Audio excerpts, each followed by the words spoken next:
بسم الله الرحمن الرحيم. السلام عليكم ورحمة الله وبركاته. أعوذ بالله من الشيطان الرجيم. بسم الله الرحمن الرحيم. الحمد لله رب العالمين وأفضل الصلاة وأتم التسليم على المبعوث رحمة للعالمين وعلى آله وصحبه ومن سار على هديه إلى يوم الدين أما بعد. സ്നേഹാദരവുകൾ നിറഞ്ഞ സത്യവിശ്വാസികളെ, സർവശക്തനായ അള്ളാഹു നമ്മുടെ ഈ സംഗമം സ്വീകരിക്കട്ടെ. നമ്മുടെ പാപങ്ങൾ അള്ളാഹു പുറത്തു തരട്ടെ. രോഗങ്ങൾ അള്ളാഹു ശിഫയാക്കട്ടെ. മരണപ്പെട്ടവരുടെ ഖബർ അള്ളാഹു സന്തോഷത്തിലാക്കട്ടെ. തെറ്റുകുറ്റങ്ങൾ അവർക്ക് നമുക്കും അള്ളാഹു നിരുപാധികം മാപ്പാക്കി തരട്ടെ. നമ്മുടെയും കുടുംബത്തിൻ്റെയും സൃഷ്ട ആയുസ് അള്ളാഹു പൊരുത്തപ്പെട്ട വഴിയിൽ ഇസ്സത്തോടെ സന്തോഷത്തോടെ ദീർഘായുസോടെ കഴിഞ്ഞ് ഈമാൻ സലാമത്തായി മരിക്കാനുള്ള മഹാഭാഗ്യം അള്ളാഹു നമുക്കെല്ലാവർക്കും നൽകട്ടെ. ഡിസംബർ മാസം 18-ാം തീയതി ലോക അറബി ഭാഷാ ദിനമാണ്. ആധുനിക കാലഘട്ടത്തിൽ അറബി ഭാഷയുടെ ആദരണീയ പൈതൃകവും ആധുനിക സാധ്യതയും നമ്മളെപ്പോലുള്ളവർ ഏറെ ചിന്തിക്കുകയും ചർച്ച ചെയ്യുകയും ചെയ്യേണ്ടത് വളരെ അത്യാവശ്യമാണ്. ആശയവിനിമയം സൃഷ്ടികളിലെ നിത്യ സംഭവമാണ്, നമ്മുടെ നിത്യാനുഭവമാണ്. മനുഷ്യേതര ജീവികളിൽ പോലും ഇത് ധാരാളം കാണാൻ കഴിയുന്നു എന്നതൊരു യാഥാർത്ഥ്യമാണ്. നമ്മുടെ ജീവിത പരിസരങ്ങളിൽ തന്നെ നിരവധി ഉദാഹരണങ്ങൾ ഇത് സംബന്ധമായി നമുക്ക് കാണാൻ കഴിയും. ഏതെങ്കിലും ഒരു ആഹാര സാധനം കണ്ടു കഴിഞ്ഞാൽ പക്ഷിവർഗത്തിൽപ്പെട്ട കാക്ക എന്ന പക്ഷി അതിൻ്റെ കൂടെയുള്ള മറ്റുള്ളവരെ ക്ഷണിച്ചു വരുത്തുന്ന ആ ശബ്ദത്തിന് ഒരു ഭാഷയുടെ സൗന്ദര്യം നമുക്ക് കാണാൻ കഴിയും. അപകടാവസ്ഥയെ എവിടെയെങ്കിലും ഒരു സൂചന പോലെ തോന്നിക്കഴിഞ്ഞാൽ തള്ളക്കോഴി അതിൻ്റെ കുഞ്ഞുങ്ങൾക്ക് നിർദ്ദേശം കൊടുക്കുന്നതും ഒരു ഭാഷയുടെ വൈഭവം പോലെ നമുക്ക് തോന്നാറുണ്ട്. ഒരു വർഗത്തെ ഒന്നിച്ചു നിർത്താൻ ഭാഷ കൊണ്ട് കഴിയുന്നു എന്നതൊരു പൊതു തത്വമാണ്. ഒരു രാജ്യക്കാരെ, ഒരു ദേശക്കാരെ, ഒരു പ്രദേശക്കാരെ ഭാഷ കൊണ്ടും ഭാഷയുടെ ശൈലി കൊണ്ടും വേറിട്ട് നിർത്താൻ കഴിയുന്നു എന്നത് സാധാരണ സംഭവമാണ്. ഭാഷയെ അള്ളാഹു വലിയ പ്രാധാന്യത്തിൽ തന്നെ കണ്ടിട്ടുണ്ട്. മനുഷ്യേതര ജീവികളിൽ പോലും ഭാഷയുടെ വൈഭവം കാണാൻ കഴിയുന്നു എന്ന് പറഞ്ഞാൽ മനുഷ്യരുടെ ഇടയിലുള്ളതായ ഭാഷയെക്കുറിച്ച് സർവശക്തനായ തമ്പുരാൻ എത്രമാത്രം ഗൗരവത്തിലാ കണ്ടിട്ടുള്ളത് എന്ന് നാം ഓരോരുത്തരും ആലോചിക്കാം. ഹയവാൻ നാത്തിഖ് എന്നതാണ് മനുഷ്യൻ എന്നതിൻ്റെ നിർവചനം. അതിന് ഏറ്റവും അവസാനം പറയാൻ കഴിയുന്ന നിർവചനം അങ്ങനെയാണ്. മനുഷ്യൻ എന്നതിൻ്റെ നിർവചനം ഹയവാൻ നാത്തിഖ് എന്നതാണ്. നുത്ഖ്, സംസാര വൈഭവം മനുഷ്യനിൽ ജന്മസഹജമായി അള്ളാഹു സന്നിവേശിപ്പിച്ചിട്ടുണ്ട്. അതിൻ്റെ പ്രകടനപരതയിലാണ് ഭാഷയുടെ ചർച്ച നമുക്ക് കാണാൻ കഴിയുന്നത്. ലോകത്ത് നടന്നിട്ടുള്ള വിപ്ലവകരമായ ഇസ്ലാമിക പ്രബോധനങ്ങളുടെ ചുക്കാൻ പിടിച്ച മഹാന്മാരായ പ്രവാചകന്മാരുടെ ഏറ്റവും വലിയ കഴിവ്, മികവ് എന്നത് അവരുടെ വാഗ്ധോരണിയും വാചാലതയും വാഗ്വിലാസവുമായിരുന്നു. അതിന് ഭാഷ കൂടിയേ തീരൂ. അവിടെ ഏതെങ്കിലും നിലക്ക് ഒരു പ്രവാചക ജീവിതത്തിൽ എവിടെയെങ്കിലും ഒരു കുറവ് എന്ന് തനിക്ക് ബോധ്യപ്പെടുന്നിടത്ത് ആ കുറവിനെ പരിഹരിക്കാൻ പ്രവാചകത്വ ജീവിതത്തിന്റെ ജൈത്രയാത്രയുടെ ഇടവേളയിൽ മറ്റൊരാളെയും കൂടെ കൂട്ടിയ സംഭവത്തിന് പരിശുദ്ധ ഖുർആൻ സാക്ഷിയാണ്. റബ്ബി ശ്റഹ് ലി സദ്രി വയസ്സിർ ലി അംരി വഹ്ലുൽ ഉഖദത മിൻ ലിസാനി യഫ്ഖഹു ഖൗലി വജഅൽ ലി വസീറൻ മിൻ അഹ്ലി ഹാറൂന അഖി ഉസ്ദുദ് ബിഹി അസ്രി വഅശ്രികുഹു ഫി അംരി. സയ്യിദുനാ മൂസ അലൈഹിസ്സലാം ഫറോവയുടെ കൊട്ടാരത്തിന്റെ അകത്തളത്തിൽ തന്റെ ശൈശവത്തിൽ അവിടുത്തെ മുഅ്ജിസത്ത് എന്ന പോലെ, അല്ലെങ്കിൽ അവിടുത്തെ അസാധാരണമായ ഒരു പ്രകടനം എന്ന പോലെ കനൽക്കട്ടയെ വായിൽ വെച്ച് രുചിച്ച് കാണിച്ചതിന്റെ ഭാഗമായി ആയുസ്സിന്റെ അറ്റം വരെ ശേഷിച്ച സംസാരത്തിന്റെ കൊഞ്ഞിപ്പ് പ്രബോധന വീതിയിൽ മഹാനവറുകൾക്ക് ഒരു സന്ദർഭത്തിൽ പ്രതികൂലമാകുമോ എന്ന ഭയം ആ ജൈത്രയാത്രയുടെ ഇടവേളയിൽ മറ്റൊരാൾക്ക് കൂടി പ്രവാചകത്വത്തിന് വേണ്ടിയിട്ട് അള്ളാഹുവോട് ദുആ ചെയ്തു. ഭാഷയുടെ വൈഭവത്തിലും അവതരണ ശൈലിയുടെ മികവിലും സയ്യിദുനാ ഹാറൂൻ നബി അലൈഹിസ്സലാത്തു വസ്സലാമിനെ അംഗീകരിക്കാണ് വേണ്ടത്. സയ്യിദുനാ മൂസ അലൈഹിസ്സലാം അംഗീകരിക്കുകയും അംഗീകാരത്തിന്റെ ഉള്ളിൽ തട്ടിയ പ്രാർത്ഥനയെ അള്ളാഹു കബൂൽ ചെയ്യുകയും ചെയ്തത് നമുക്ക് ബോധ്യപ്പെടുത്തി തരുന്നത് ഭാഷാ വൈഭവം ഈ ദീനിന്റെ പ്രബോധനത്തിൽ വളരെ നിർബന്ധമാണ്. സംസാരം എന്നത് അള്ളാഹു അലങ്കാരമായ തന്നിട്ടുള്ളത്. فإذا نطقت فلا تكن مكاثرا ما إن ندمت على السكوت مرة ولقد ندمت على الكلام مرارا إذا تم عقل المرء قل كلامه وأيقن بمحق منه إن كان مكثرا. വാരിക്കോരി പറയലല്ല, ഭാഷയുടെ മികവും അവതരണ ശൈലിയുടെ സൗകുമാര്യതയും ശ്രോതാവിനെ, അനുവാചകനെ തന്നിലേക്ക് ആകർഷിക്ക വഴി അള്ളാന്റെ ദീൻ കൊടുക്കുന്നു. അലങ്കാരം എന്നതിന് അതിന്റെ സർവ്വ ആധികാരികതയും കൽപ്പിക്കുന്നത് ഭാഷയിലൂടെയാണ്. അള്ളാഹുവിന്റെ പ്രവാചകന്മാരിലെ പ്രമുഖനായ പ്രവാചകനാണ് മഹാനായ നൂഹ് നബി അലൈഹിസ്സലാം. BC 5000 അടുത്ത കാലഘട്ടം. മനുഷ്യ സിവിലൈസേഷന്റെ ചരിത്ര പഠനത്തിൽ BC 5500 അടുത്ത കാലം എന്നൊക്കെ പറയുന്നത് ഏറ്റവും നിർണായകമാണ്. മഹാനവറുകളുടെ പ്രമുഖരായ 4 മക്കൾ ഖുർആൻ അവരുടെ ചരിത്രം എടുത്തു പറയുന്നുണ്ട്. അതിൽ അതിപ്രധാനിയും പ്രവാചകനുമായിരുന്ന മഹാനായ സാമ അലൈഹിസ്സലാം. മഹാനവറുകൾ അവിടുത്തെ മുഅ്ജിസത്തായി, ഒന്നുകൂടി വ്യക്തമായി പറഞ്ഞാൽ അവിടുത്തെ അൽ മുഅ്ജിസത്തുൽ കുബറയായി ഉപയോഗിച്ചത് ഭാഷയായിരുന്നു. സാമ ധാരാളം ഭാഷ സംസാരിച്ചു. ഒന്നുകൂടി വ്യക്തമാക്കി പറഞ്ഞാൽ ഭാഷയുടെ ലോകം കീഴടക്കിയ മഹാനായിരുന്നു സാമ അലൈഹിസ്സലാം. സാമ അലൈഹിസ്സലാത്തു വസ്സലാമിന്റെ സാന്നിധ്യം ഇന്ത്യയിൽ കാണപ്പെട്ടിട്ടുണ്ട്. തുഫാൻ ജലപ്രളയത്തിന്റെ ശേഷം മഹാനവറുകൾ വന്ന പായക്കപ്പല് സിന്ധു നദിയുടെ തീരത്ത് നങ്കൂരമിട്ട് അവിടെ നിന്നും പിന്നാലെ വരുന്ന മക്കളെ ഇന്ത്യ എന്ന് വിളിച്ച വാക്ക് ലോപിച്ച് ഇന്ത്യ ആയത് ആണ് എന്ന് പറയപ്പെടുന്ന മലയാള ചരിത്ര കൃതികൾ വായിച്ചു തോർക്കുന്നു. ഭാരത സംസ്കാരത്തിന്റെ അടിയൊഴുക്കുകൾ എന്ന മലയാള പുസ്തകം ഇന്നും വിപണിയിൽ സുലഭമാണ്, സജീവമാണ്. സാമ അലൈഹിസ്സലാത്തു വസ്സലാം സംസാരിച്ച ഭാഷകളെ ഒരു പക്ഷേ ലോകം വിളിച്ചതായിരിക്കാം സെമിറ്റിക് ഗോത്രത്തിലെ ഭാഷകൾ എന്ന്. ലോകത്ത് ഇത്ര കണ്ട് അപ്ഡേഷൻ ആയിട്ടുള്ള മറ്റൊരു സബ്ജക്റ്റ് ഇല്ല എന്നുള്ളതാണ്. ഭാഷയെക്കുറിച്ച് അത്ര ചർച്ചയും അത്ര പഠനങ്ങളുമാണ് നടന്നുകൊണ്ടിരിക്കുന്നത്.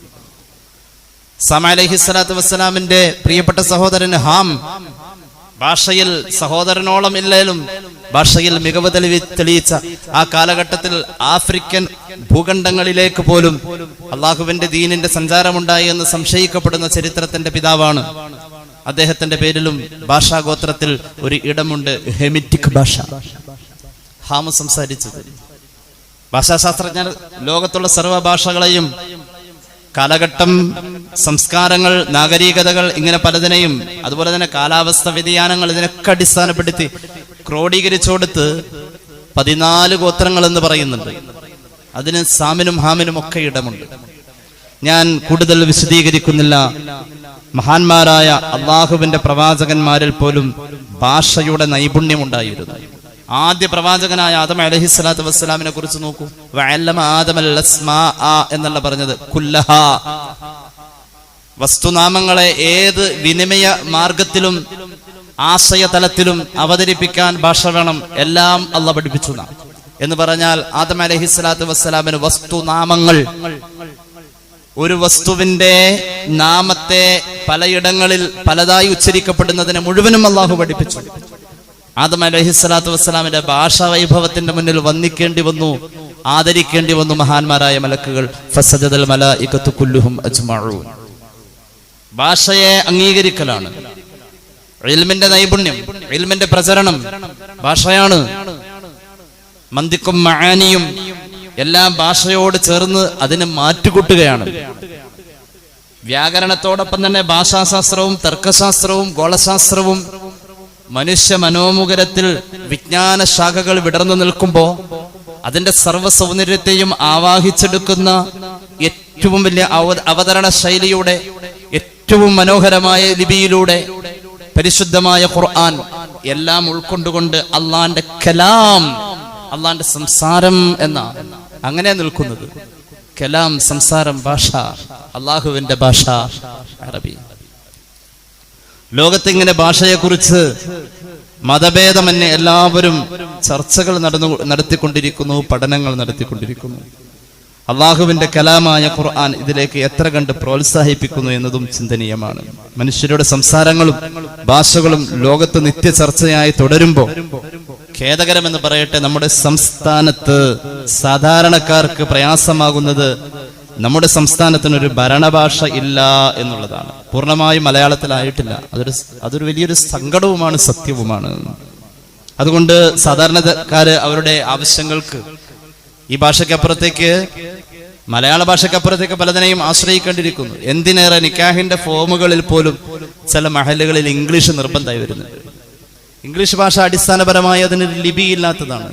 അത് പലരുടെയും കടമെടുത്തതാണ്. ഒരു പിതാവില്ലാത്ത ഭാഷ എന്ന അതിനെക്കുറിച്ച് പറയാൻ കഴിയും. ഭാഷയെക്കുറിച്ചുള്ള ചരിത്രങ്ങൾ പഠിച്ചാൽ ഇംഗ്ലീഷ് ഭാഷ ഇടക്കാലത്ത് വന്നതാണ്. അത് പലരുടെയും, റോമിന്റെയും മറ്റുമൊക്കെ കടമെടുത്തതാണ്. അതിനപ്പുറത്തേക്ക് അതിനൊരു സംസ്കാരമോ ചരിത്രമോ ഇല്ല എന്നുള്ളതാണ്. അനുദിനം ചർച്ചകൾ പുരോഗമിക്കുന്നുണ്ട് നമ്മുടെ സംസ്ഥാനത്ത്. ഭാഷാതലത്തിൽ സംസ്ഥാനത്തിൻ്റെതായ ഒരു ഭാഷ എന്ന രീതിയിൽ മലയാളമുണ്ടെങ്കിലും അതിനൊരു ഔദ്യോഗിക ഭാവം കൊടുക്കാൻ ഇതുവരെ ഉദ്യോഗ തലങ്ങളിലോ മറ്റോ കഴിഞ്ഞിട്ടില്ല എന്നുള്ളത് ഒരു സത്യമാണ്. ലോകത്തെ ഇന്ന് ഭാഷാ പണ്ഡിതന്മാർ വിഭാവനം ചെയ്യുന്ന കണക്കനുസരിച്ച് ഇതുവരെ കണ്ടെത്തിയെന്ന് അവകാശപ്പെടുന്നത് ലോകത്ത് ഏകദേശം 2796 ഭാഷകളാണ്. 1652 ഭാഷകളും ഇന്ത്യയിൽ ആണ് എന്ന് പറയപ്പെടുന്നു. ഞാൻ നേരത്തെ പറഞ്ഞിരുന്നു, ചരിത്രപരമായ ഒരു പരാമർശമാണ് അതിന്റെ അടിസ്ഥാനം. മഹാനായ സാമ അലൈഹിസ്സലാത്തു വസ്സലാമിന്റെ സാന്നിധ്യം ഇന്ത്യയുടെ ചരിത്രത്തിൽ കാണാൻ കഴിയുന്നുണ്ട്. തുഫാൻ ജലപ്രളയത്തിന് ശേഷമുള്ള അദ്ദേഹത്തിന്റെ ദഅവത്തിന്റെ ഔദ്യോഗികമായ ഉത്തരവാദിത്തത്തിൽ സിംഹഭാഗവും ഈ രാജ്യവുമായി ബന്ധപ്പെട്ട് നിൽക്കുന്നുണ്ട്. അതിൻ്റെയൊക്കെ ഒരു ബറക്കത്തായിരിക്കാം ഭാഷാ സമ്പത്തിൽ നമ്മുടെ രാജ്യം ഇത്ര മുന്നിട്ട് നിൽക്കുന്നത്. ലോകത്ത് ഭൂഖണ്ഡങ്ങളെ അടിസ്ഥാനമാക്കിയും അതുപോലെ തന്നെ മറ്റു പല കാരണങ്ങളാലും ഏഷ്യൻ ഭാഷകൾ, യൂറോപ്യൻ ഭാഷകൾ ഈ രീതിയിൽ ഭാഷയെ തരംതിരിക്കുന്നതും നമുക്ക് കാണാൻ കഴിയും. ചൈനീസ് ഭാഷകൾ, ജാപ്പാനീസ് ഭാഷകൾ, അതുപോലെ തന്നെ കാലഘട്ടത്തെ അടിസ്ഥാനപ്പെടുത്തി ചരിത്രാതീത കാലഭാഷകൾ, പ്രാചീനകാല ഭാഷകൾ, മധ്യകാല ഭാഷകൾ, ആധുനിക ഭാഷകൾ എന്നിങ്ങനെ ഭാഷയുടെ സ്വരൂപത്തെ അടിസ്ഥാനമാക്കിയും യോഗാത്മക ഭാഷകൾ, അയോഗാത്മക ഭാഷകൾ, അങ്ങനെ പല രീതിയിൽ ഭാഷകൾ കാണാൻ കഴിയും. ഒരു വലിയ ദൈർഘ്യത ഭയന്നുകൊണ്ട് ആ ഭാഗത്തേക്ക് ഞാൻ കടന്നു വരുന്നില്ല. മതത്തിന്റെ അടിസ്ഥാനത്തിൽ തന്നെ ഭാഷ കാണാൻ കഴിയുള്ളൂ. സ്വാഭാവികമായും മതത്തിന്റെ അടിസ്ഥാനത്തിൽ ഭാഷയെ വിഭജിക്കുന്ന ഒരു ഖേദകരമായ പ്രവണത, അങ്ങനെ ഒരു ഭാഷയുടെ പരിധി വെച്ചിട്ടില്ല കേട്ടോ. മതം പഠിക്കുന്ന ആൾക്ക് ഒരു ഭാഷയുടെ പരിധി കാണുന്നില്ല എന്നുള്ളതാണ്. എന്തുകൊണ്ട്? മുഹമ്മദ് റസൂൽ സല്ലല്ലാഹു അലൈഹി വസല്ലം തങ്ങളിൽ വിശ്വസിക്കുന്ന ഒരാൾക്ക് അവിടുത്തെ പരിപൂർണതയിൽ വിശ്വാസം വേണം, അവിടുത്തെ കമാലിയത്തിൽ. ലോകത്ത് അല്ലാഹ് സൃഷ്ടിച്ച സർവ്വഭാഷയും സർവ്വലോകത്തിന്റെയും പ്രവാചകൻ അറിഞ്ഞേ പറ്റൂ. അത് നുബുവത്തിന്റെ നിബന്ധനയാണ്. ഒരു കാലഘട്ടത്തിലേക്കല്ല മുഹമ്മദ് നബിയുടെ നിയോഗം സല്ലല്ലാഹു അലൈഹി മുഹമ്മദ്, അത് സർവ്വകാലത്തേക്കുമാണ്. മഹാനായ ആദം അലൈഹിസ്സലാത്തു വസ്സലാം മണ്ണിലോ വെള്ളത്തിലോ റൂഹ് ശരീരത്തിൽ പ്രവേശിക്കുന്നതിന് മുമ്പ് ഞാൻ നബിയായിരുന്നു, കുന്തു നബിയൻ ഖബല അൻ യഖ്ലുഖ ആദം, കുന്തു നബിയൻ വആദമു ബൈന തുറാബി വൽ മാ. സയ്യിദുനാ റസൂലുള്ളാഹി സൂറത്തുൽ ബഖറയുടെ വ്യാഖ്യാനം ഇമാം ഫഖറുദ്ദീൻ റാസി തഫ്സീറുൽ കബീറിൽ രേഖപ്പെടുത്തുന്നു.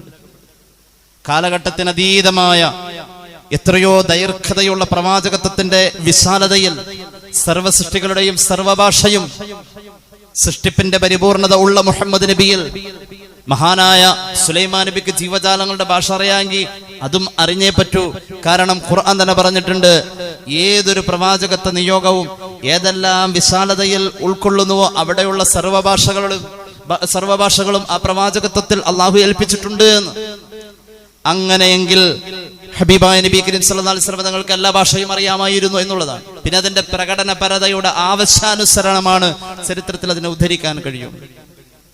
ഹബീബായ നബി കരീം സല്ലല്ലാഹു അലൈഹി വസല്ലം തങ്ങളുടെ കാലഘട്ടത്തിൽ സ്വഹാബികൾ ലോകത്തിന്റെ അഷ്ടദിക്കുകളിലേക്ക് സഞ്ചാരികളായിട്ടുണ്ട് ഈ മതത്തിന്റെ ദഅവത്തുമായി.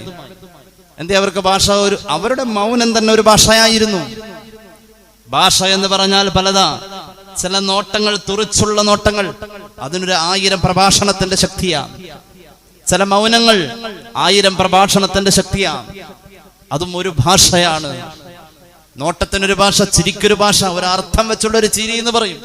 അർത്ഥം ഭാഷയിലേ ഉള്ളൂ. അർത്ഥം എന്ന് പറഞ്ഞാൽ പദമാറ്റം, ആശയവിനിമയത്തിൽ അങ്ങും ഇങ്ങുമുള്ള താരതമ്യം, ഇതൊക്കെയാണ് അർത്ഥം. അത് അവയവങ്ങൾ കൊണ്ട് പ്രകടമാകും, വാചാലതയിൽ മാത്രമല്ല. മുഹമ്മദ് റസൂൽ സല്ലല്ലാഹു അലൈഹി വസല്ലമ തങ്ങൾ മലയാളികളുടെ ഇടയിൽ സ്വഹാബികളെ പറഞ്ഞയച്ചിട്ടും അന്നും ആ കാലഘട്ടത്തിലും ഖുത്ബ ഓതിയത് അറബിയിൽ തന്നെയാണ്. അതുകൊണ്ടാണ് ഇസ്ലാമിക കർമ്മശാസ്ത്രം പരിശുദ്ധ പ്രമാണങ്ങളുടെ വെളിച്ചത്തിൽ തന്നെ പറഞ്ഞത് ഖുത്ബയുടെ ഷർത്ത് അത് അറബി ഭാഷ എന്ന് നിഷ്കർഷിക്കാം. ഭാഷ നിർബന്ധമാണ്. മുസ്ലിമീങ്ങൾക്ക് അറബിയും ഉറുദുവും അങ്ങനെ ആരൊക്കെയോ പറഞ്ഞു വെച്ചു. ആര്യവരേണ്യ ഭാഷ എന്ന് പറയപ്പെടുന്ന സംസ്കൃതം അത് ഹിന്ദുക്കൾക്ക് വെച്ചു കൊടുത്തു. ബുദ്ധൻ പാലി ഭാഷയുമായി ബന്ധപ്പെട്ട സംസ്കാരത്തിൽ ബുദ്ധമതക്കാർക്ക് പാലി ഭാഷ വെച്ചു കൊടുത്തു. ക്രിസ്ത്യാനിക്ക് ഗ്രീക്കും സുറിയാനിയും വെച്ചു കൊടുത്തു. മഹാനായ ശൈഖുന ശംസുൽ ഉലമ ഖദ്ദസല്ലാഹു സിറഹുൽ അസീസ് സുറിയാനി ഭാഷയെ അനായാസം കൈകാര്യം ചെയ്യുന്ന ഒരു മഹാനായിരുന്നു. ലോകത്ത് വന്ന മഹത്തുക്കൾക്ക് ഭാഷയിൽ ഈ പറഞ്ഞ സംസ്കാരത്തിന്റെയോ മതത്തിന്റെയോ കാലഘട്ടത്തിന്റെയോ വേർതിരിവില്ലാതെ അവർ അതിൽ നിപുണരായിരുന്നു എന്നുള്ളതാണ് ചരിത്രം. ഒറ്റവാക്കിൽ പറഞ്ഞാൽ തരം തിരിച്ചിരിക്കുന്നത് 14 ഗോത്രങ്ങളിലായ ഭാഷകള്. 14 ഭാഷ എന്നുള്ളതിനർത്ഥം 14 ഗോത്രങ്ങളിൽ ആയിരക്കണക്കിന് ഭാഷ. ഇനിയും മനുഷ്യൻ അത് എത്രയോ കണ്ടുപിടിക്കാനുണ്ട്. അങ്ങനെ ഒരു വിഭജനം നടത്തി ലോകത്ത് ഭാഷയിൽ ഇപ്പോഴും പഠനങ്ങൾ മുന്നോട്ട് പോയിക്കൊണ്ടിരിക്കുക. ഇവിടെയൊക്കെ ചിന്തിക്കേണ്ട ഒരു കാര്യം, തർക്കമുള്ള ഒരു വിഷയമാണ് ആദ്യ ഭാഷ ഏത് എന്നത്. ആദ്യ ഭാഷ ഏത് എന്നുള്ളതിൽ തർക്കമുണ്ട്, അഭിപ്രായ വ്യത്യാസമുണ്ട്. സംസ്കൃതമാണ് ആദ്യ ഭാഷ എന്ന് പറയുന്ന ആളുകളുണ്ട്. അതുപോലെ തന്നെ ചിലർ പറയുന്നത് ഹീബ്രു ഭാഷയാണെന്ന് പറയുന്നുണ്ട്. സകല ഭാഷകളുടെയും മാതാവ് അത് ഫ്രീജിയൻ ഭാഷകളും അതുപോലെ തന്നെ അറബി ഭാഷയുമാണെന്ന് പറയുന്നവരുണ്ട്. സാധ്യതകളൊന്നും തള്ളിക്കളയുന്നില്ല. അടിസ്ഥാന ഭാഷ ഒരു വിശ്വാസിയെ സംബന്ധിച്ചിടത്തോളം അത് അറബിയാണെന്ന് വിശ്വസിച്ചേ പറ്റൂ. കാരണം അത് അള്ളാഹുവിന്റെ ഭാഷയാണ്. അള്ളാഹുവിന്റെ ഭാഷ എന്ന് പറയുന്നത് അള്ളാഹുലേക്ക് ചേർക്കപ്പെടുന്നതൊക്കെ വുജൂദ്, ഖദീം, ബാഖി എന്നൊക്കെ പറയുന്ന എല്ലാ സിഫത്തുകളിലും ആവരണം ചെയ്യപ്പെട്ടതാണ്. അപ്പൊ ആദ്യ ഭാഷ എന്നത് ഖദീമായ പണ്ടേ ഉള്ളവൻ, സൃഷ്ടിയുടെ മനോമുഖരത്തിൽ ചിത്രീകരണത്തിന് സാധ്യമല്ലാത്ത പഴക്കത്തെ പറയപ്പെടുന്ന അള്ളാഹുവിന്റെ കാലയുഗങ്ങൾക്കപ്പുറമുള്ള ചിന്തകൾ.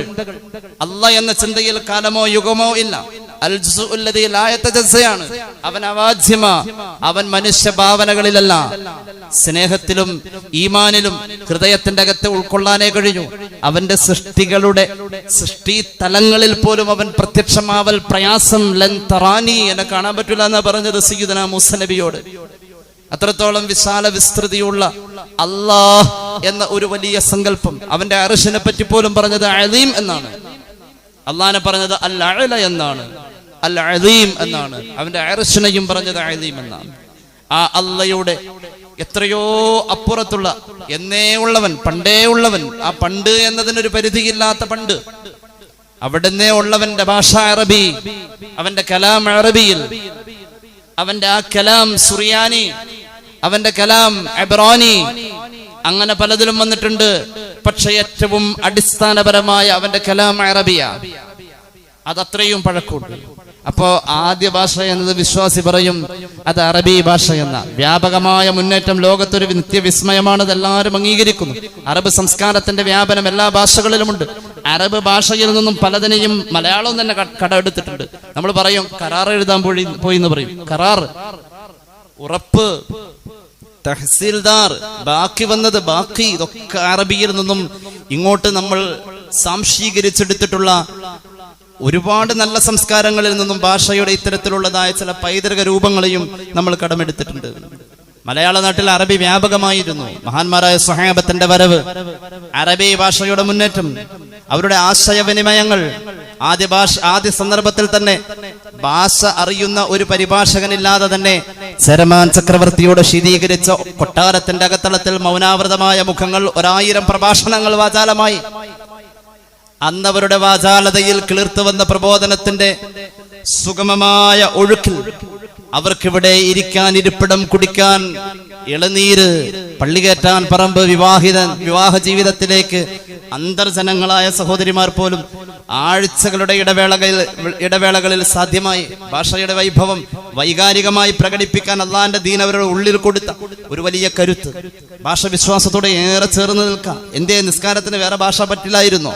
മലയാളിക്ക് മലയാളത്തിന്റെ ഭാഷയിൽ ഒരു നിസ്കാരം അല്ല, ഭാഷ ഇബാദത്തിൽ പോലും നിർബന്ധമായി കടന്നു വരാം.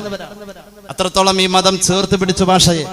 മലയാളത്തിൽ അറബി അങ്ങ് ലയിച്ചു, പുതിയ ഭാഷയ്ക്ക് ജന്മം കൊടുത്തു അറബി മലയാളം. ഒന്നുകൂടി പറയാം, അറബിയിലും മലയാളത്തിലും ഇല്ലാത്ത 4000-ഓളം പദങ്ങളെ കണ്ടുപിടിക്കാൻ അറബി ഭാഷയിലുണ്ട്.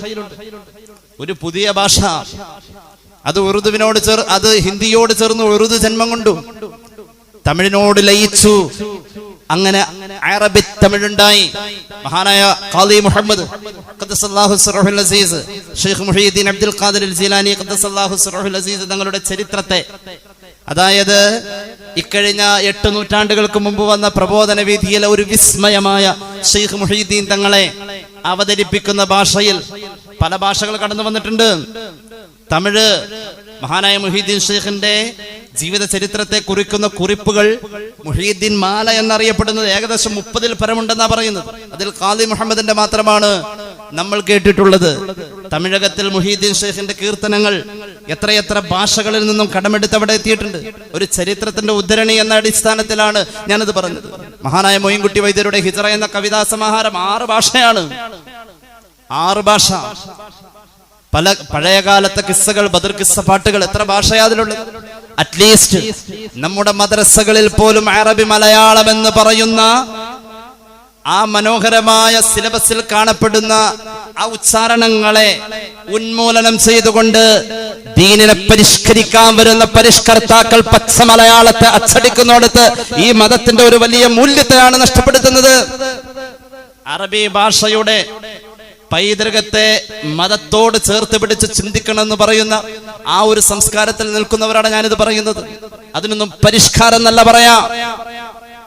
മഹാനായ സയ്യിദ് അബ്ദുറഹ്മാൻ ബാഫഖി തങ്ങളാൽ അള്ളാഹുവിന്റെ ഒരു കാരുണ്യം, ഒരു മദ്രസ സിലബസിനെ നമ്മുടെ നാടുകളിൽ അല്ല ലോകത്തിന്റെ നാനാഭാഗങ്ങളിൽ വ്യാപകമാക്കാൻ ആ മഹാനാൽ അള്ളാഹു തആല ഒരു ഖലാ വെച്ചുകൊടുത്ത് അതിൻ്റെതായ ഒരു ഇടപെടലുണ്ട്.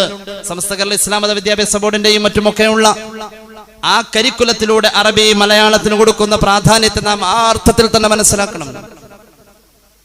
4000 വാക്കുകൾ അറബിയിലും മലയാളത്തിലും അല്ലാത്തത് അറബി മലയാളത്തിൽ ജന്മമെടുത്തുവെങ്കിൽ 10,000-കണക്കിന് കൃതികളാണ് അറബി മലയാളത്തിൽ ഈ ലോകത്തേക്ക് ഈ 1400 കൊല്ലത്തിനുള്ളിൽ ജന്മമെടുത്തിട്ടുള്ളത്.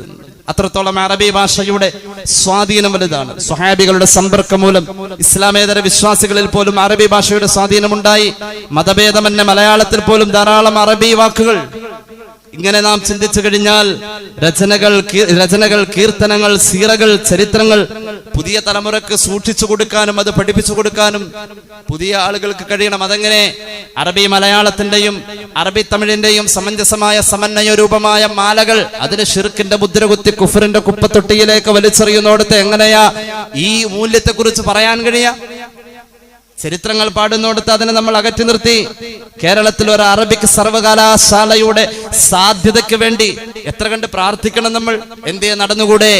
ഒരു മുസൽമാന്റെ 25 ഏക്കർ ഭൂമിയിലാണ് ഒരു സംസ്കൃത സർവകലാശാല എന്റെ നാട്ടിൽ കാലടിയിലുള്ളത്. ഒരു മുസ്ലിമിന്റെ 25 ഏക്കർ ഭൂമിയിലാണ്. ഭാഷയോട് വിരോധമില്ല. അതിനൊരു സംസ്കാരത്തോടും മതത്തോടും ചേർത്ത് വെച്ചുകൊണ്ട് അതിനെ അകറ്റി നിർത്തുന്നത് ഇസ്ലാമികമല്ല. എന്തുകൊണ്ട്? ഭാഷയെക്കുറിച്ച് ഖുർആൻ പറഞ്ഞത്, അള്ളാഹുവിന്റെ ഖുർആൻ ഭാഷയെക്കുറിച്ച് പറഞ്ഞത് എങ്ങനെയെന്നറിയോ? അഊദു ബില്ലാഹി മിനശ് ശൈത്വാനിർ റജീം ബിസ്മില്ലാഹിർ റഹ്മാനിർ റഹീം വമാ أرسلنا من رسول إلا بلسان قومه ليبين لهم فيضل الله من يشاء ويهدي من يشاء وهو العزيز الحكيم. സൂറത്ത് ഇബ്രാഹിം അല്ലാഹു പറയുന്നു, വമാ അർസൽനാ മിർ റസൂൽ, ലോകത്ത് വന്നിട്ടുള്ള പ്രവാചക നിയോഗം അഖിലം ഇല്ലാ ബിലിസാനി ഖൗമിഹി, ആ പ്രവാചകത്വ നിയോഗം ഏതെല്ലാം വിശാല തലങ്ങളിലുണ്ടോ അവിടെ ജീവിക്കുന്ന സർവ്വ സൃഷ്ടി ചരാചരങ്ങളിലും ആ ഭാഷയുടെ സ്വാധീനം വേണേ. സർവഭാഷകളിലുമായി ആ പ്രവാചകത്വ നിയോഗത്തെ അല്ലാഹു സ്ഥിരപ്പെടുത്തി എന്ന് ഖുർആൻ.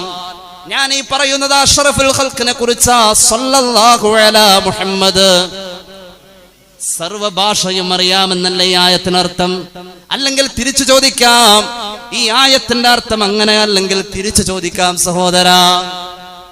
ലോകത്ത് വന്ന പ്രവാചകന്മാർക്ക് മുഴുവനും ആ കാലഘട്ടത്തിൽ അവരുടെ നിയോഗ ലക്ഷ്യത്തിലേക്കുള്ള എല്ലാ സ്ഥാനങ്ങളിലേക്കും സമയങ്ങളിലേക്കും പ്രവശ്യകളിലേക്കും ആവശ്യമായ ഭാഷയുടെ സഹായം അല്ലാഹു കൊടുത്തുവെന്ന് ഖുർആൻ. അങ്ങനെയെങ്കിൽ നമ്മൾ ഈ അറബി ഭാഷയെ ഇങ്ങനെ പ്രാധാന്യത്തോടുകൂടെ ചേർത്ത് വെക്കുന്നതിന് ഒരു ആരാധനാ സ്വഭാവമുണ്ട്. മുഅ്മിനെ, അറബി ഭാഷ പഠിക്കൽ എല്ലാവർക്കും നിർബന്ധമെന്ന് സയ്യിദുനാ റസൂലുള്ളാഹി. അറബി ഭാഷ പഠിക്കണമല്ലോ. സൂറത്തുൽ ഫാത്തിഹ ഒരാൾക്ക് നിർബന്ധമാണല്ലോ. മുസ്ലിമായി വന്നു അവൻ ഒന്നും അറിയില്ല, ഫാത്തിഹയെ അറിയൂ. ഫാത്തിഹ ഓതിക്കഴിഞ്ഞാൽ നിസ്കാരത്തിൽ പിന്നെ ഒരു സൂറത്ത് ഓതൽ സുന്നത്തുണ്ടല്ലോ. ഒന്നും അറിയില്ല, ഫാത്തിഹ തന്നെ ഓതിക്കോളൂ. രണ്ടാമത് സൂറത്തായി. ഒരാൾക്ക് കലിമ ചൊല്ലണമെങ്കിൽ അറബി ഭാഷ നിർബന്ധമല്ലേ?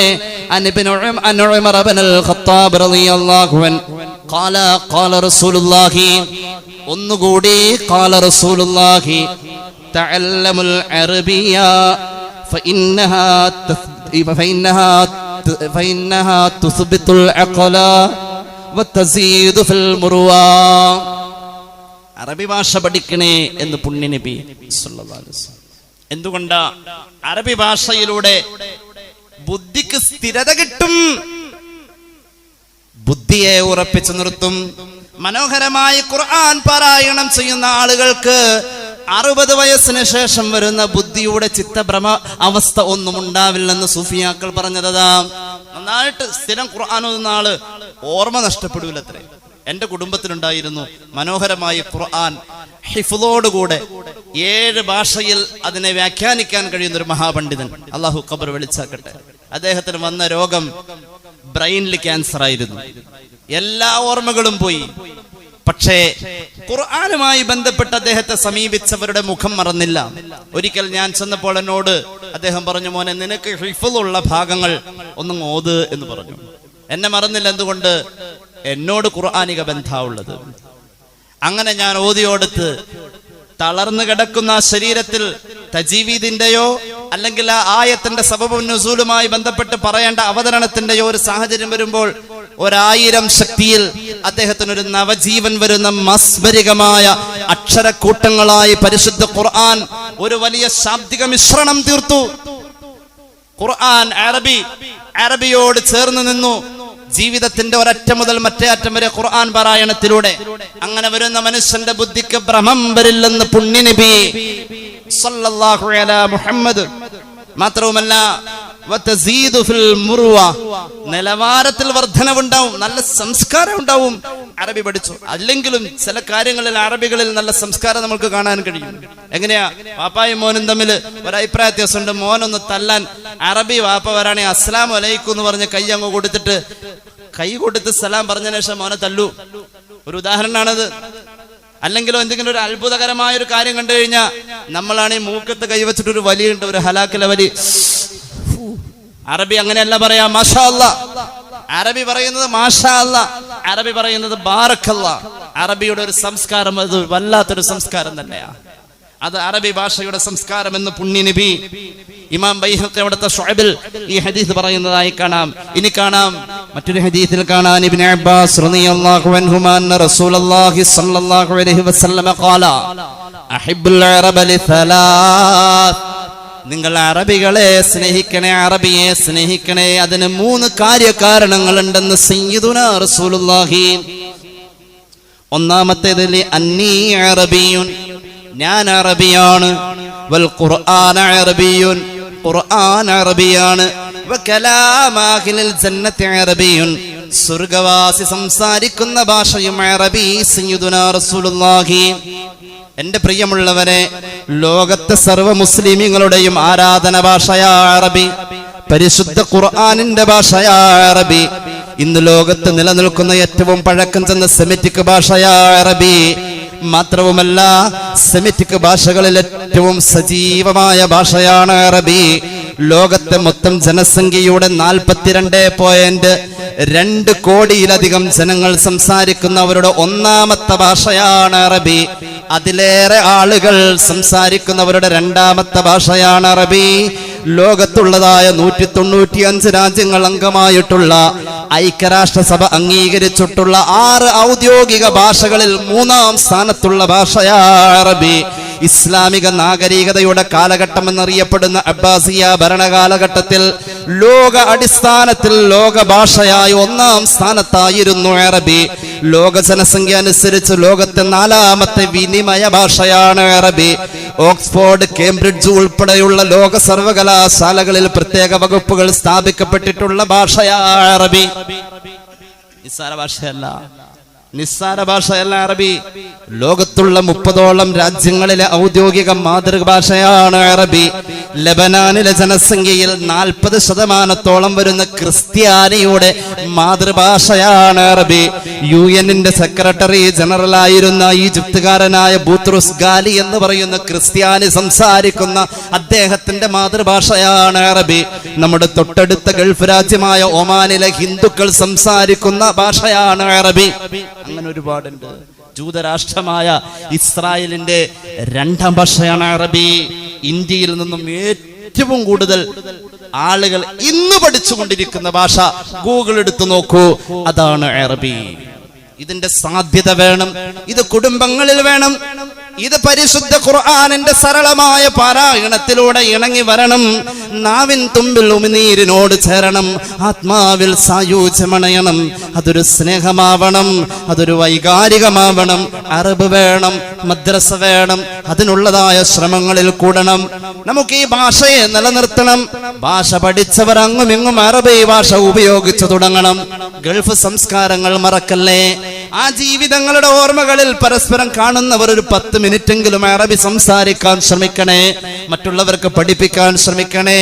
എന്തുകൊണ്ട്? ഇതിനൊരു ആരാധനയുടെ രൂപം കൊടുത്തിട്ടുണ്ട്. ആരാധനകളിൽ ഇതിനൊരു സ്ഥാനമുണ്ട്. ലോകരാജ്യങ്ങളുടെ ഇടയിൽ അറബ് ഭാഷയുടെ ജന്മദിനം എന്ന് പറഞ്ഞുകൊണ്ട് ഐക്യരാഷ്ട്രസഭ ഡിസംബർ 18 ലോക അറബ് ഭാഷാ ദിനമായി പ്രഖ്യാപിക്കുന്നതിന്റെ മുമ്പ് തന്നെ ഇത് ലോകത്തോട് സ്നേഹത്തോടെ ചേർക്കാൻ പറഞ്ഞതാണ് സയ്യിദുനാ റസൂലുള്ളാഹി. അങ്ങനെയെങ്കിൽ നമ്മുടെ മദ്രസ തലങ്ങളൊന്ന് മെച്ചപ്പെടേണ്ടതുണ്ട്, നമ്മുടെ പ്രബോധന രീതികൾ മെച്ചപ്പെടേണ്ടതുണ്ട്, പള്ളി ദർസുകൾ സജീവമാവേണ്ടതുണ്ട്. മഹാന്മാരായ യമനി പണ്ഡിതന്മാരുടെ പാരമ്പര്യത്തെ പൊന്നാനി മഖ്ദൂമുകൾ ഏറ്റെടുത്തുകൊണ്ട് മഹല്ലുകളിൽ സജീവമായിരുന്ന മദീനയിലെ മസ്ജിദുൻ നബവിയുടെ അകത്ത് സുഫത്തിന്റെ അഹ്ലുകാരെ ഓർമ്മിപ്പിക്കുന്ന ദർസി പാരമ്പര്യം നമ്മുടെ മഹല്ലുകളിലും വേണം. അല്ലാഹു തൗഫീഖ് നൽകട്ടെ. ഒരു മുതഅല്ലിമിന്റെ സാന്നിധ്യം ഒരു പള്ളിയുടെ പരിസരത്ത് ഉണ്ടാവണം. ഇതൊക്കെ ആവശ്യമാണ്. ഉഖ്റവിയായ അൽഹംദുലില്ലാ ഇൻഷാ അല്ലാഹ് ഇനി ഉണ്ടാവണം. അല്ലാഹു തൗഫീഖ് നൽകട്ടെ. എല്ലാവരും ഉണ്ടല്ലോ. നമ്മുടെ വീട്ടില് 3-4 മക്കളെ പുലർത്താൻ നമ്മൾ അതിനു വേണ്ടി ശ്രമിക്കുന്ന പോലെ സമൂഹത്തിനും സമുദായത്തിനും വേണ്ടി അങ്ങനെ കുറച്ച് മുത്തഅല്ലിമീങ്ങൾ ആഖിറത്തിന്റെ വിജയത്തിന് വേണ്ടി നമ്മൾ കണ്ടെത്തണം, അവരെ സഹായിക്കണം.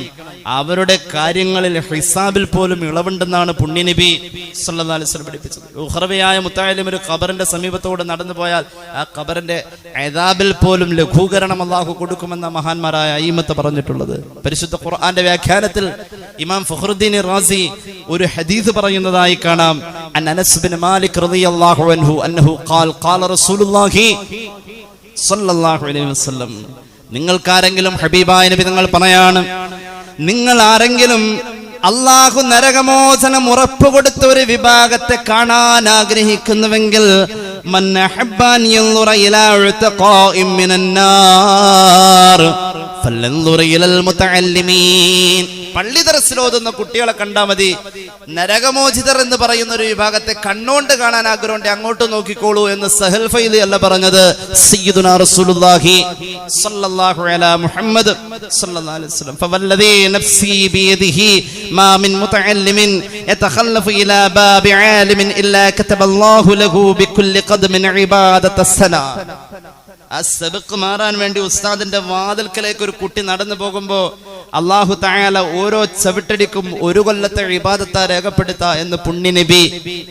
അവരെ ഇബാദത്തിൽ നമ്മുടെ അത്രം കാണപ്പെട്ടില്ലേലും അവർക്ക് അല്ലാഹു കൊടുക്കുന്ന സ്ഥാനതാ. തഹജ്ജുദ് നിസ്കാരത്തിൽ നമ്മളില്ലെങ്കിലും മുതഅല്ലിം ഒരു ബാബു പഠിച്ചാൽ മതി. അത്രയും വലിയ ഒരു ദീനിയായ ജിഹാദാണ് അല്ലാഹു തആല അവരിലൂടെ നടത്തുന്നത്. അല്ലാഹു നമുക്ക് തൗഫീഖ് നൽകട്ടെ. അറബി ഭാഷയുടെ സംസ്കരണം, അറബി ഭാഷ കൊണ്ടുണ്ടാകുന്ന സംസ്കരണം, അറബി ഭാഷയുടെ സംരക്ഷണം, ഇതൊക്കെ നമ്മൾ ഏറ്റെടുക്കൽ നമ്മുടെ വിശ്വാസത്തിന്റെ ഭാഗമായി തന്നെ പറയപ്പെടുന്ന പോലെ തന്നെ ഇത്തരത്തിലുള്ളതായ പൈതൃകങ്ങളും നമ്മൾ കാത്തു സൂക്ഷിക്കൽ നമുക്ക് നിർബന്ധം എന്ന ഒരു ചിന്ത എന്റെ സദസ്സിന്റെ മുന്നിൽ വെച്ചുകൊണ്ട് ഹ്രസ്വമായ എന്റെ വാക്കുകൾ നിർത്തുന്നു. സല്ലല്ലാഹു അലാ മുഹമ്മദ്, സല്ലല്ലാഹു അലാ മുഹമ്മദ്, اللهم صل على محمد يا رب صل عليه وسلم. الحمد لله رب العالمين. اللهم صل على سيدنا محمد وعلى آل سيدنا ومولانا محمد. അല്ലാഹുവേ നീ സ്വീകരിക്കണേ തമ്പുരാനെ, കബൂലാക്ക് അല്ലാഹ്. ഒരുപാട് പേര് ദുആ ചെയ്യാൻ പറഞ്ഞേൽപ്പിച്ചിട്ടുണ്ട്. അവരുടെ ഹലാലായ മുറാദ് ഹാസിലാക്കണേ അല്ലാഹ്. അല്ലാഹുവേ റബ്ബേ, ലിവർ സംബന്ധമായ പ്രയാസമുള്ള പെരുമ്പാവൂർ സ്വദേശിയായ സുബൈർ എന്ന സഹോദരൻ ആസ്റ്റർ മെഡിസിറ്റിയിലാണ്. അല്ലാഹുവേ പ്രത്യേകം ദുആ ചെയ്യാൻ പറഞ്ഞു കുടുംബം ഏൽപ്പിച്ചിട്ടുണ്ട്. ശിഫാ നൽകണേ അല്ലാ, ശിഫാ നൽകണേ അല്ലാ. വലിയ പ്രായമുള്ള സഹോദരനല്ല. അല്ലാഹുവേ നീ ആരോഗ്യത്തിൽ ബറക്കത്ത് കൊടുക്കണേ അല്ലാ, ആരോഗ്യത്തിൽ ബറക്കത്ത് കൊടുക്കണേ അല്ലാ. അല്ലാഹുവേ, സ്ട്രോക്ക് വന്ന് AR ഹോസ്പിറ്റലിൽ അഡ്മിറ്റ് ആയിരിക്കുന്ന ഒരു സഹോദരിക്ക് വേണ്ടി ദുആ ചെയ്യാൻ നീ ശിഫാ നൽകണേ അല്ലാ, ശിഫാ നൽകണേ അല്ലാ. നിരന്തരമായ ചുമയും കഫക്കെട്ടും ജൂബിലി മിഷൻ ഹോസ്പിറ്റലിലെ ട്രീറ്റ്മെന്റുമായ സഹോദരി ന്യൂമോണിയ ബാധിച്ച് വീണ്ടും അഡ്മിറ്റ് ആയിരിക്കുന്നു. പ്രത്യേകം ദുആ ചെയ്യാൻ ശിഫാ നൽകണേ അല്ലാ, ശിഫാ നൽകണേ അല്ലാ. പരിസര മഹലായ കടപ്പൂർ മഹലിലെ ഒരു പ്രിയപ്പെട്ട സഹോദരൻ ആസ്റ്റർ മെഡിസിറ്റിയിൽ ട്രീറ്റ്മെന്റാണ്. നീ ശിഫാ നൽകണേ അല്ലാ, ശിഫാ നൽകണേ അല്ലാ, ശിഫാ നൽകണേ തമ്പുരാനെ. അല്ലാഹുവേ, നിലവിൽ ചെന്നൈയിൽ ജോലി ചെയ്യുന്ന മകൾ എറണാകുളത്തേക്ക് സ്ഥലമാറ്റം ആഗ്രഹിക്കുന്നു. പ്രിയ സഹോദരൻ ദുആ ചെയ്യാൻ ഏൽപ്പിച്ചു. നീ എളുപ്പമാക്ക് അല്ലാ. അർഹതപ്പെട്ട രീതിയിലുള്ള പരിഗണന നീ നൽകണേ അല്ലാ. ആ ജോലിയിൽ ബറക്കത്ത് കൊടുക്കണേ അല്ലാ. ആ സഹോദരൻ അദ്ദേഹത്തിന്റെ പ്രിയപ്പെട്ട പിതാവിന് വേണ്ടി ദുആ ചെയ്യാൻ പറഞ്ഞേൽപ്പിച്ച് മുസാബഖയിലേക്ക് ഭക്ഷണത്തിന്റെ കാര്യം ആലോചനയിൽ വെച്ചിട്ടുണ്ട്. അല്ലാഹുവേ, ആ പിതാവിന് നീ മഗ്ഫിറത്ത് കൊടുക്കണേ അല്ലാ, മഗ്ഫിറത്ത് കൊടുക്കണേ അല്ലാ. അല്ലാഹുവേ, അദ്ദേഹം പിതാവിന്റെ പേരിൽ ചെയ്യുന്ന എല്ലാ ദാനധർമ്മങ്ങൾക്കും സദഖകൾക്കും ദുആകൾക്കും റബ്ബേ നീ പരിഗണന നൽകണേ അല്ലാ. മരണപ്പെട്ട പിതാവിന്റെ പൊരുത്തം കൊണ്ട് അനുഗ്രഹിക്കണേ അല്ലാ. അല്ലാഹുവേ റബ്ബേ, മുസാബഖയുടെ ഭക്ഷണത്തിലേക്ക് ഇന്നലെയും മിനിഞ്ഞാന്നുമൊക്കെയായി പലരും അതിലേക്ക് സഹായിച്ചു കൊണ്ടിരിക്കുന്നവരുണ്ട്, സഹകരിക്കുന്നവരുണ്ട്. എല്ലാവർക്കും നീ ഖൈറ് നൽകണേ അല്ലാ, ബർക്കത്ത് നൽകുക അല്ലാ. പലരുടെയും കച്ചവടത്തിലും ബിസിനസ്സിലും റബ്ബേ, കച്ചവടവും ബിസിനസ്സും ഉള്ള പലരുമുണ്ട്. അതിലെല്ലാവർക്കും ബറക്കത്ത് നൽകണേ അല്ലാ. യാത്രകളിൽ ബറക്കത്ത് നൽകണേ അല്ലാ. അമുസ്ലിം സഹോദരി ക്യാൻസർ ബാധിച്ചിരിക്കുന്നു. പ്രത്യേകം ദുആ ചെയ്യാൻ ഏൽപ്പിച്ചു. ശിഫാ നൽകണേ അല്ലാ, ശിഫാ നൽകണേ അല്ലാ. ആ രോഗത്തിന്റെ കെടുതിയിൽ വേദനയിൽ റബ്ബേ എല്ലാരും ഒരുപോലെയല്ലേ. അനുഗ്രഹീത മസ്ജിദിന്റെ ബറക്കത്ത് കൊണ്ട് മുഅ്മിനീങ്ങൾ ജുമുഅക്ക് വന്നിരിക്കല്ലേ, അതിന്റെ ബറക്കത്ത് കൊണ്ട് ആ സഹോദരിക്ക് നീ ശിഫാ നൽകണേ അല്ലാ. വേദനയിൽ ശമനം നൽകണേ അല്ലാ. ഹിദായത്ത് നൽകുക അല്ലാ, ആഫിയത്ത് നൽകുക അല്ലാ. മരിച്ചുപോയവരുടെ ഖബർ നീ വിശാലമാക്കണേ റഹ്മാനേ. ربنا ارحمهم كما ربونا صغارا دعواهم فيها سبحانك اللهم وتحيتهم فيها السلام وآخر دعوانا أن الحمد لله رب العالمين. السلام عليكم ورحمة الله.